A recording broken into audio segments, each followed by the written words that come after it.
Let's look a little bit more about this difference between want and need. Do you know that most decisions are made because people want things, not because they actually need them?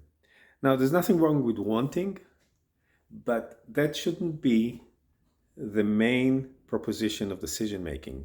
Need actually is a long term thing that can get you a lot better results. When we want things, it's usually our current perceptions of what we want, and it usually appeals to a low function brain level. When we need things, it's we engage our mind and we go far with it. So always consider the difference between need and want and determine whether the decision that you make or you're about to make is actually vital in the area of need.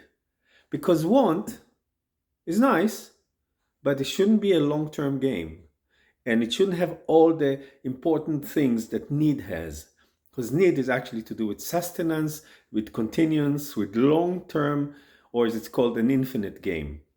So be based in the need, let the need control, and have the wants, but only in the periphery. And just when considering the two makes you a very safe decision making, because if you determine it's a real need, it's genuine, then it's not a wishful thinking.